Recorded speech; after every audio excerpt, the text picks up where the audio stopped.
Hello student. इससे पहले की क्लास में हमने प्रबंध की विशेषताएं देखी थी।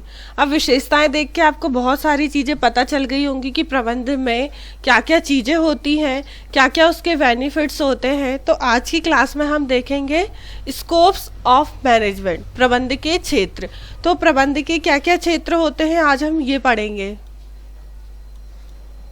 तो प्रबंध के क्षेत्र को दो भागों में डिवाइड किया गया है। कौन कौन से दो भाग हैं? प्रबंध की विषय सामग्री के आधार पर कि प्रबंध करने के लिए हमें कौन कौन सी विषय सामग्री की ज़रूरत होती है वो, और प्रबंध के क्रियात्मक क्षेत्र, प्रबंध किन चीज़ों से कहाँ कहाँ पर उस क्रिया का यूज़ किया जाता है उसके आधार पर। तो सबसे पहले हम देखेंगे प्रबंध की विषय सामग्री के आधार पर। तो प्रबंध की विषय सामग्री के आधार पर प्रबंध के क्षेत्रों को कितने भागों में बांटा गया है? तो सबसे पहला नियोजन हो गया, संगठन हो गया, नियंत्रण हो गया, समन्वय हो गया, निर्देशन हो गया, अभिप्रेरण हो गया और नियुक्तिकरण हो गया। अब इन सब का डिस्क्रिप्शन में आपको आगे बताऊंगी कि ये चीज़ें होती क्या है। तो सबसे पहले हम देखेंगे नियोजन, प्लानिंग।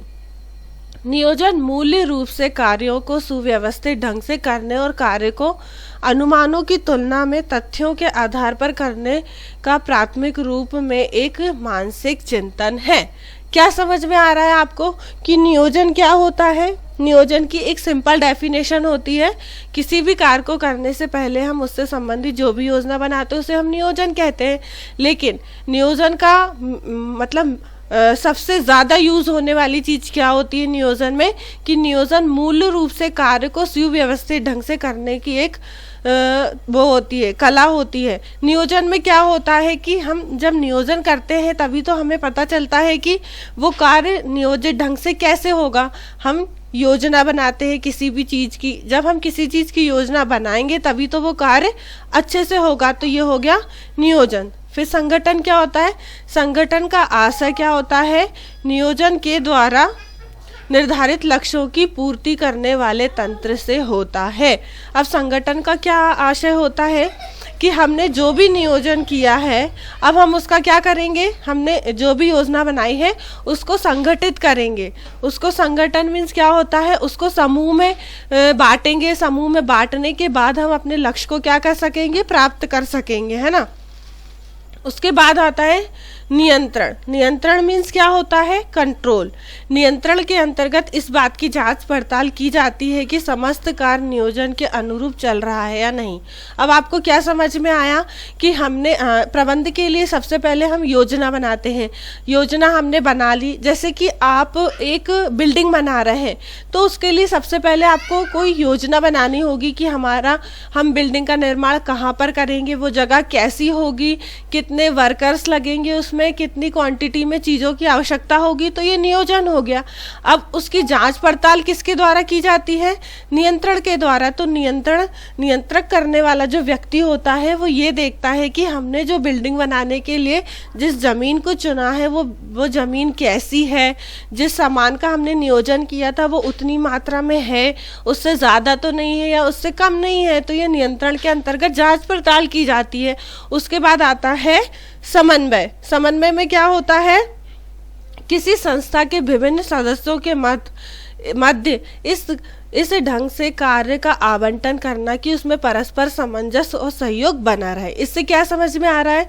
जैसे कि मैंने आपको बताया कि जब हम कोई भी बिल्डिंग या किसी भी चीज इंडस्ट्री का निर्माण करते हैं तो उसमें जो वर्कर्स होते हैं, काम करने वाले जो लोग होते हैं, तो उसमें हमें भेदभाव नहीं करना चाहिए। सबको समान रूप से कार्य देना चाहिए। ऐसा नहीं है कि इनको हमने कम कार्य दिया, इनको ज़्यादा कार्य दे दिया, तो उन लोगों में जो है मतभेद हो जाएगा। लेकिन हमें क्या, हमारा कार्य जो है वो नियोजित तरीके से सही ढंग से हो, इसके लिए हमें क्या करना पड़ेगा? हमें उन लोगों को बराबरी का दर्जा देना होगा ताकि उन लोगों के बीच में मनमुटाव ना हो, उनमें समन्वय बना रहे और हमारा कार्य आसानी से हो सके। उसके बाद आता है निर्देशन। अब निर्देशन के इस वर्ड से ही आपको समझ में आ रहा होगा कि निर्देशन क्या होता है। निर्देशन का अभिप्राय क्या होता है? संस्था के विभिन्न नियुक्त व्यक्तियों को यह बताना कि उन्हें क्या करना है, कैसे करना है, तथा यह सुनिश्चित करना कि वे व्यक्ति अपना कार्य उसी प्रकार कर रहे हैं या नहीं। अब निर्देशन का मीन्स क्या होता है? उन्हें निर्देश दिया जाता है कि आपको ये काम ऐसे से ऐसा करना है, आप अपना काम सही तरीके से कर रहे हैं या नहीं किए कर रहे हैं, इसका निर्देश दिया जाता है। यदि आप उसे गलत कर रहे हैं तो सामने वाला व्यक्ति आपको बताता है कि ये काम ऐसे नहीं ऐसे होगा। तो ये होता है किसी भी काम को करने के लिए हमें कोई निर्देश देता है, हमें गाइड करता है कि आपको ऐसे से ऐसा काम करना है। अभिप्रेरण का मीन्स क्या होता है? मोटिवेशन। मोटिवेशन मीन्स क्या होता है? जब तक हमारी लाइफ में एक मोटिवेशन नहीं होगा तब तक हम किसी भी काम में आगे सक्सेस नहीं प्राप्त कर सकते। हर इंसान के जीवन में एक अभिप्रेरण होता ही है, क्योंकि यदि हम मोटिव के साथ किसी काम को करते हैं तो हम उसमें सफल ज़रूर होते हैं। तो अभिप्रेरण एक सामान्य प्रोत्साहन देने वाली प्रक्रिया है। अभिप्रेरण के रूप में जैसे वर्कर्स को हम बोनस दे सकते हैं, उन्हें फंक्शन वगैरह पे उन्हें हम डोनेशन वगैरह उनके परिवार के लिए कुछ कर सकते हैं, उनको गिफ्ट वगैरह दे सकते हैं। अभिप्रेरण इसे कहते हैं। या उन वर्कर्स के बच्चों को हम पढ़ा सकते हैं। तो ये अभिप्रेरण मतलब कार्य के प्रति वो और उत्साह से उस कार्य को समय समय पर जल्दी करेंगे, उन्हें समय से पहले वेतन देकर, ये सारी चीज़ें अभिप्रेरण में आ जाती है। फिर नियुक्तिकरण। नियुक्तिकरण का मतलब क्या होता है? स्टाफिंग। मतलब कि स्टाफिंग मतलब एक काबिल इंसान को, एक योग्य इंसान को वो काम देना जिसमें वो क्या हो? निपुण हो। हम हमेशा यही अब ऐसा तो है नहीं कि अब एक डॉक्टर को एक टीचर का काम दे सकते हैं क्या? नहीं दे सकते हैं। तो नियुक्तिकरण का काम एक बहुत समझदार व्यक्ति को दिया जाता है, ताकि जिस हिसाब से हमने कार्य का नियोजन किया है तो वो नियोजित कार्य सही समय पर सही तरीके से हो सके। इसीलिए हम एक स्टाफिंग के लिए एक कोई हेड को चुनते हैं, ताकि वो अच्छे से व्यक्ति की क्वालिफिकेशन के हिसाब से उसे क्या कर सके? नियुक्त कर सके। तो इसके अंतर्गत संगठन की योजना के अनुसार योग्य और अनुभवी आवश्यक पदों व अन्य कर्मचारियों को नियुक्त किया जाता है। उसके बाद हम देखेंगे प्रबंध के क्रियात्मक क्षेत्र। अभी हमने देखे थे प्रबंध की विषय सामग्री के आधार पर। अब प्रबंध के क्रियात्मक क्षेत्र कौन कौन से होते हैं? एरिया वाइज इन्हें डिफाइन किया जाता है। तो इसमें सबसे पहला होता है वित्तीय प्रबंध, उत्पादन प्रबंध, वितरण और विपणन प्रबंध होता है, सेवा वर्गीय होता है, परिवहन प्रबंध और क्रय प्रबंध होता है। तो सबसे पहले हम वित्तीय प्रबंध की बात कर लेते हैं। तो वित्तीय प्रबंध क्या होता है? Financial management.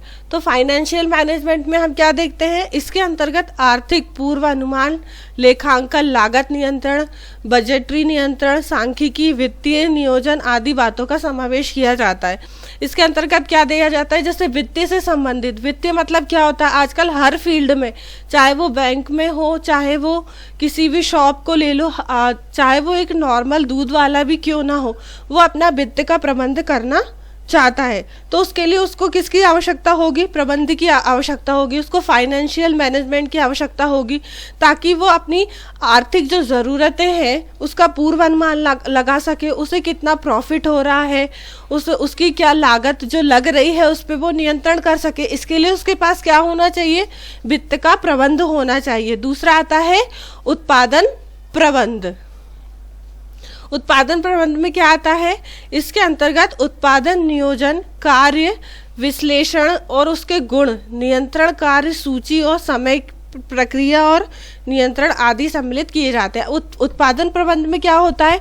जब हम किसी भी चीज़ का उत्पादन करते हैं, कोई भी चीज़ जब हम उगाते हैं, उसको उत्पाद करते हैं, जैसे कि चाहे वो गेहूँ हो, चाहे वो चावल हो, चाहे वो कुछ भी चीज़ें हो, जब हम उनका उत्पादन करते हैं तो उसकी गुणवत्ता, उसमें हमने कितना नियोजन किया है, हमें कितना लाभ होगा, इन सब की सूची तैयार करने के लिए हमें किसकी आवश्यकता होगी? उत्पादन प्रबंध की आवश्यकता होगी, जिससे हम पूर्वानुमान लगा सकते हैं। उसके बाद आता है सेवा वर्गीय और कर्मिक प्रबंध। इसमें क्या होता है? Professional management. इसमें क्या होता है? इसके अंतर्गत श्रम शक्ति का पूर्व अनुमान, चयन, भर्ती, नियुक्तिकरण आदि कार्य किए जाते हैं। जैसे कि क्या होता है कि हम जब कर्मचारियों की हमें ज़्यादा आवश्यकता होती है तो हम क्या करते हैं? उनका चयन करते हैं, उनकी भर्ती परीक्षा या कुछ भी करवाते हैं। तो उसके लिए हमें किसकी आवश्यकता होती है? प्रबंध की आवश्यकता होती है। इसमें हम श्रम शक्ति जो होती है उसको बढ़ावा दे सकते हैं, उन्हें कार्य के लिए प्रोत्साहन कर सकते हैं। मतलब उन पे जो ज़्यादा कार्यभार आ रहा है तो उनका कार्यभार हम किसी और पर किसी और को दे सकते हैं, और जो कार्य अच्छा कर रहा है हम उसकी पदोन्नति भी कर सकते हैं। तो इसके लिए हमें सेवा वर्गीय प्रबंध की क्या होगी, आवश्यकता होगी। उसके बाद आता है परिवहन प्रबंध। परिवहन प्रबंध में क्या आता है, ट्रांसपोर्ट मैनेजमेंट। अब ट्रांसपोर्ट मैनेजमेंट में क्या होता है, इसमें माल का पैकिंग, भंडारण की व्यवस्था करना, परिवहन के विभिन्न साधनों की को शामिल किया जाता है। अब देखो इसमें क्या होता है परिवहन प्रबंध में, परिवहन मीन्स क्या होता है, ट्रांसपोर्ट, किसी भी चीज़ को एक स्थान से दूसरे स्थान पर पहुंचाना। तो इसके लिए भी हमें मैनेजमेंट की ज़रूरत होती है, क्योंकि बिना मैनेजमेंट के हम ट्रांसपोर्ट का काम नहीं कर सकते, क्योंकि हमें पता नहीं है कि ये कहाँ पर ये माल को हमें ट्रांसपोर्ट करना है। तो इसके लिए हमें किसकी ज़रूरत होगी, मैनेजमेंट की ज़रूरत होगी, जिसमें माल की पैकिंग, क्योंकि आजकल जो हमारे उपभोक्ता है आजकल वो इतने ज़्यादा सतर्क हो गए हैं कि उन्हें हम बिना पैकिंग का माल नहीं दे सकते हैं। आप लोग देखते होंगे कि टीवी में हर जगह एडवर्टाइज आता है कि ग्राहक को हर चीज़ खरीदने से पहले उसकी पैकिंग वगैरह देखना चाहिए। तो इसीलिए माल की पैकिंग से लेके फिर परिवहन की व्यवस्था, कि वो एक स्थान से दूसरे स्थान कैसे पहुंचेगा, उसे कोई नुकसान तो नहीं होगा, कौन कौन से साधन उसको एक स्थान से दूसरे स्थान पर पहुंचाएंगे, ये सारी चीज़ें किसमें शामिल हो जाती है, परिवहन प्रबंध में शामिल हो जाती है। उसके बाद हम देखेंगे क्रय प्रबंध, परचेस मैनेजमेंट। परचेस मैनेजमेंट क्या होता है, परचेस मीन्स मतलब खरीदना, किसी भी चीज़ को क्रय करना। इसमें विभिन्न प्रकार के माल को सप्लायर्स जो होते हैं, सप्लायर्स से बुलवाना, उन्हें ऑर्डर देना, उन्हें क्रय करना, अनुबंध करना, माल को खरीदना, सामग्री नियंत्रण आदि शामिल होता है।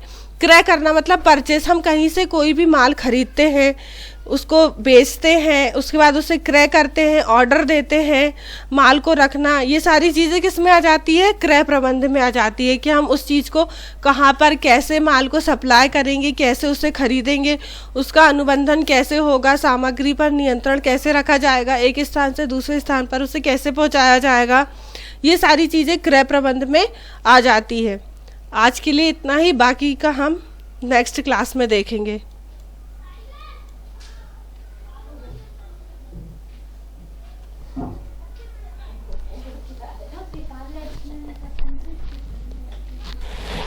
अभी भैया को तो बोला सेब हुई कि नहीं हुई।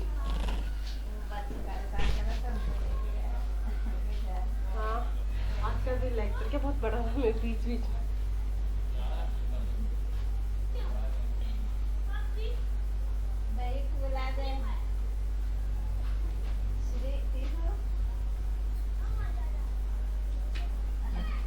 वही चेक कर दो। आज का बहुत बड़ा था रे।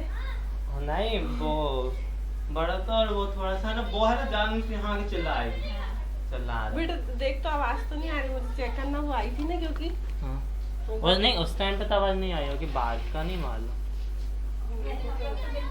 रिकॉर्ड हो गए, सेव कर दिया आपने? मैंने क्या सेव? हाँ नहीं हुआ होगा क्या पता, चेक करते होगा। एस्केप नहीं करा ना वो आया लास्ट वाला और मैंने ये बटन दबा दी तो फिर वो ऐसा आ गया, यही वाली ये वाली। एस्केप नहीं हुआ वीडियो।